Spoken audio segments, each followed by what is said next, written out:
guys? Turbocharged 51 over here. I'm glad to see you're back after part 1 of the 2021 Emilia Romagna Grand Prix. Guys, this is officially part 2. Please make sure to like, subscribe if you are new, and please go check out the links in the description down below. And without further ado, let's get back into it with myself and Super Boosted. Please enjoy. Yeah. Moving into Scuderia Ferrari, my favorite team, guys. What a weekend from the two Tifosi boys.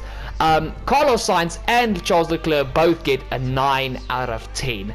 They drove spectacularly, and guys, I know you guys are I'm gonna ask now, but Sainz made 2 big mistakes at the beginning of the race. Yes, he did. But after he held his head, and even Mattia Bonotto coming on the radio telling him, Carlos, just focus. Carlos had a bloody fantastic Grand Prix, and at certain stages in that race he was quicker than Leclerc. Yeah, he was. Even when Leclerc wasn't stuck behind Norris, Sainz was faster than Leclerc. And Sainz himself said on social media, I literally read his Instagram post where he said him and the team know that they're not where they want to be. He needs to still adjust to the car, and he still needs to gain a lot of pace. But Sainz drove a fantastic race. I think Sainz, once again, just like Tsunoda, he's his own worst critic. But well done from Carlos Sainz. This was an exceptional performance. And I mean, Charles Leclerc, P4, 1 place over the podium, battling with Norris, and keeping Hamilton behind him for a fair few laps. Well done to Charles Leclerc as well. Yeah, well, Charles Leclerc keeping Hamilton behind. We all know that Ferrari is not as fast. And that shows the real drive craft he has, keeping a fast car behind. He did what he needed to do at certain points. And with Sainz, yes, he's his own critic, but for me that's very important. It's called like constructive criticism. Yes. You recognize what you do wrong and you work on it. It's not like, okay, no, I did that wrong, I'm bad, I'm useless, I'm bad. He just, okay, I messed up, now what can I do better? Yes, and that is what made Carlos so good in the McLaren as well. Even when he messed up, he always made sure that he got a recovery. And that is the mindset of Carlos Sainz, which he got from his dad, Carlos Sainz Sr., which is a multiple-time World Rally champion, as well as a multiple Dakar winner. He's got his dad's drive and his dad's way of thinking, and that is a big thing for Carlos. I mean, we look at Verstappen, how he was raised with his dad, Jos, and Carlos, the two Carlos Sainz Sr. is doing exactly the same to Carlos Sainz Jr., and that for Sainz is worth gold. He needs to keep this going. Sainz as well, guys. When Vettel and Alonso eventually make their way out of Formula 1, I'm going to be on the Gasly and Sainz train totally. And I also believe if Sainz one day gets the right opportunity, he will be a world champion. And just well done from Sainz. Well done from Ferrari this weekend. I think they were the best team this weekend. But let's move on to the next guys. Boosted, you've got the 2 McLaren boys. 2 McLaren boys, Ricciardo got 7 out of 10. And me being a little bit forceful and proud of Norris, we gave him the extra bonus points, 11 out of 10. Guys, actually, coming to Ricciardo, very good weekend, a very average weekend. He didn't really do something wrong. He also didn't do something like extremely right. Good weekend, P6, good points, still adjusting to the car, 7 out of 10. He did better than this weekend to me than he did back at Bahrain, so that's why he went from a 6 to a 7. But well done to Ricciardo. And guys, I gave Lando the same as the 2 Ferraris. I gave Lando a 9 out of 10, and Booster said, come on, that performance deserves an 11. And we bickered over a bit, and then I worked out the average, and it was a 10.5. So Lando gets an 11 out of 10. I don't feel it was as good as his performance back at Bahrain. Lando at Bahrain to me was something exceptional in the race. He was in a world of his own, but after I really thought about it, Lando deserves the 11 out of 10. So well done from the 2 McLaren boys.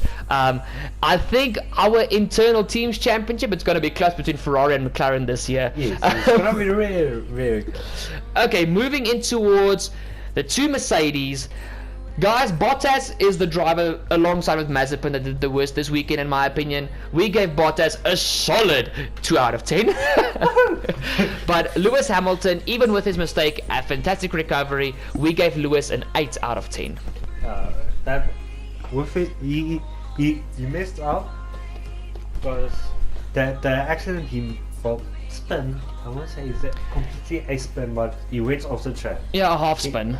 He deliberately in the corner, the hairpin where he went for the gap on the wet parts of the track with the slicks, and he just slid out and off the track.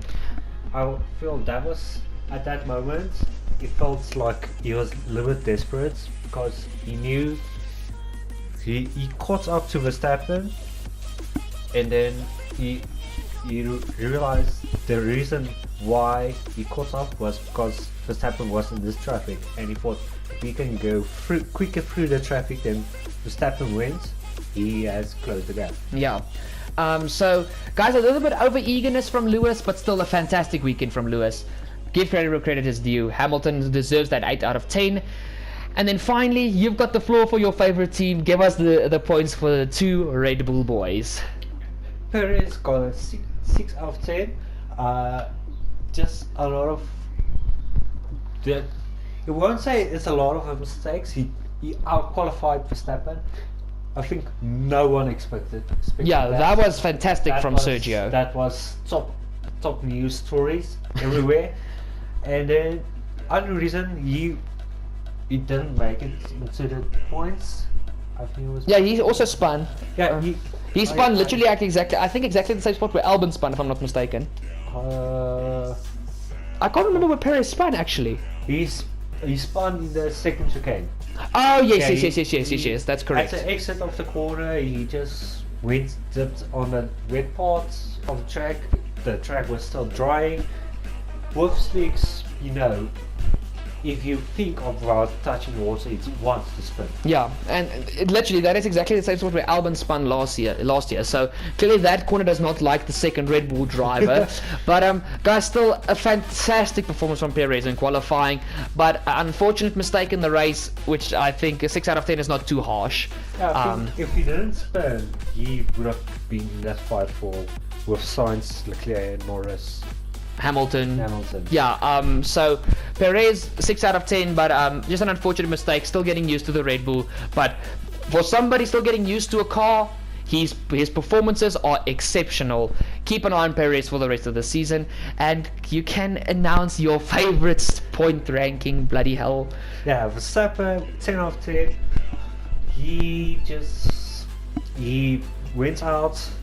We went P3. He said, I bet he was really harsh on himself. Oh yeah, obviously. With the radio after the race,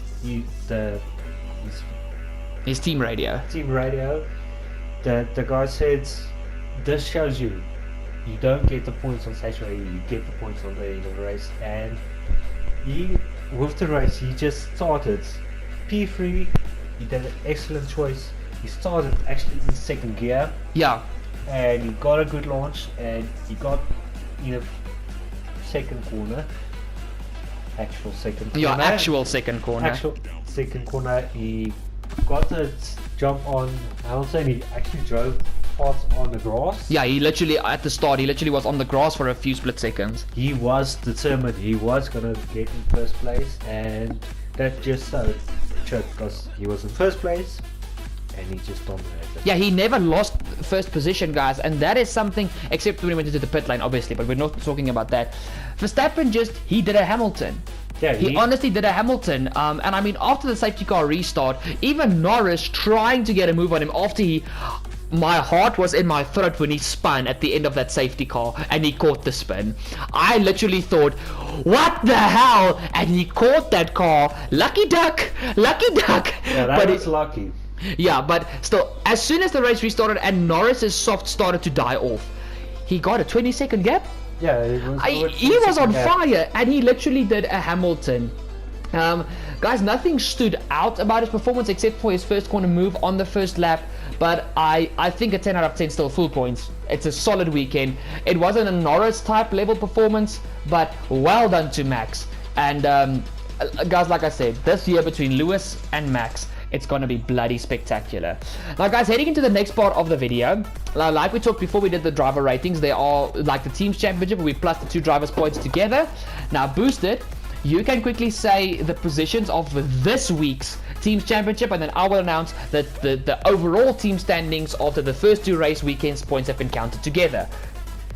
Okay, just after this weekend, the standing is 10th place alone is Haas with 5 points. 9th place is Williams with 9 points. 9. In 8th place is Mercedes with 10 points. That's purely just because Bottas didn't have a really great weekend. Yeah, that's totally Bottas' fault. And 7th place is AlphaTauri with 12 points. I think just Tsunoda, we just need to give him that time. He's his own worst critic. Yeah, his own worst enemy. he knows where he messed up, so he just needs to improve. 4th place is Alfa Romeo, Aston Martin, and LP, the 3 A's. Yeah, literally, guys, they are what's the word I'm looking for? They are equal on points for this week. And how many do they have boosted? And they have 13 points. What I said. And 3rd place is Red Bull with 16 points.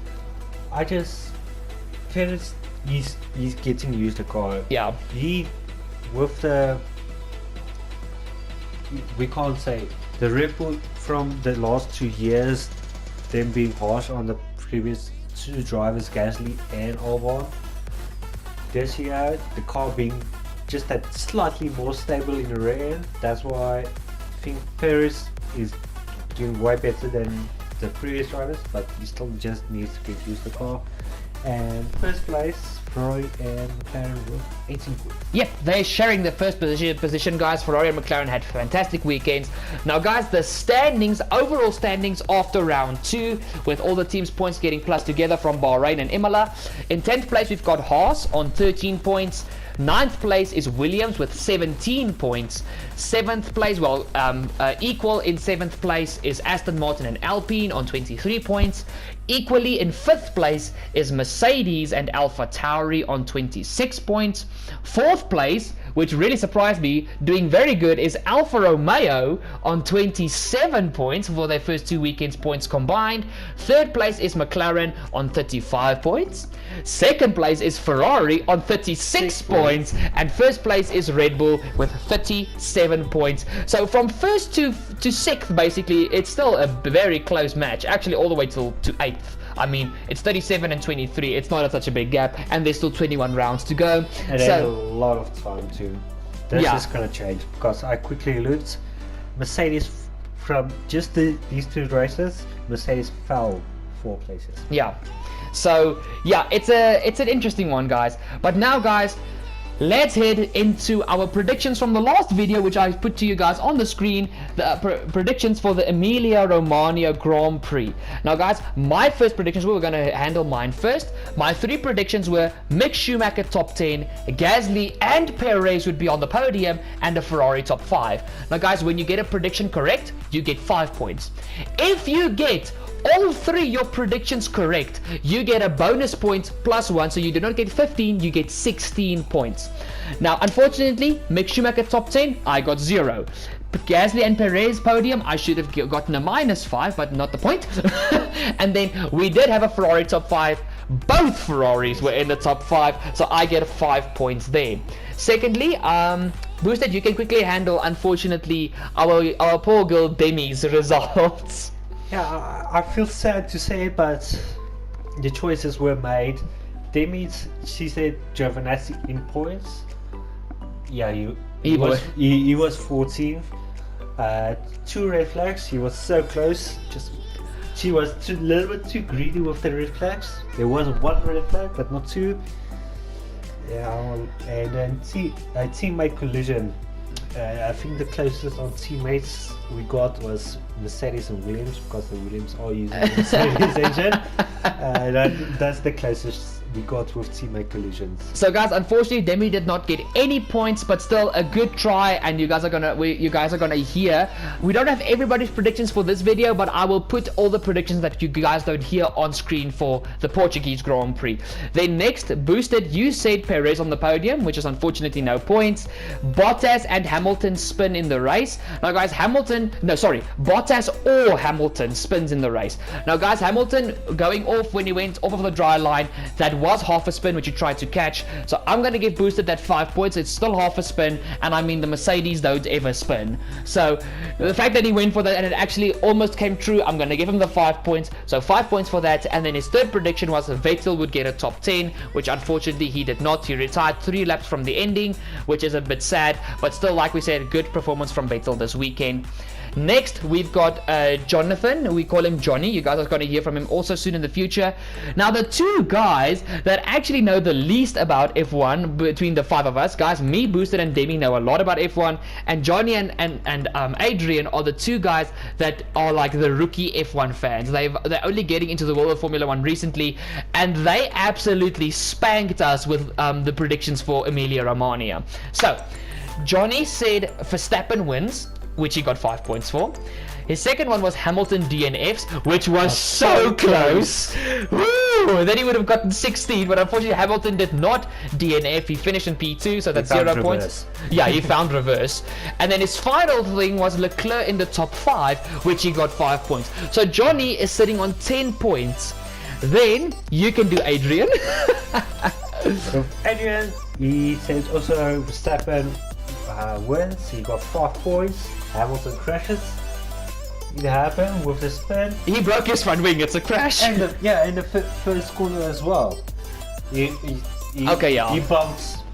Well, he bumps into Verstappen and rode over the worst bumps he could. Yeah, sausage curbs the size of mountains.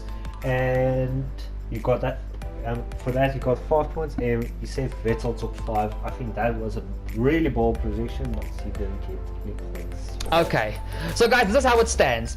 The Motorsport Lounge Members Championship. 5th place, unfortunately, is still Demi with 0 points on the board. Me and Boosted are sharing P3 on 5 points, and Johnny and Adrian are leading the way with 10 points. So we've got some work to do with this week's predictions. I need to go find my genie ball globe and predict the future.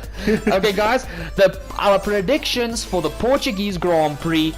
We don't have Adrian's predictions yet, guys. He's a really busy guy with a very, very tough job. So I will put his predictions on the screen in writing, so just keep an eye on the screen.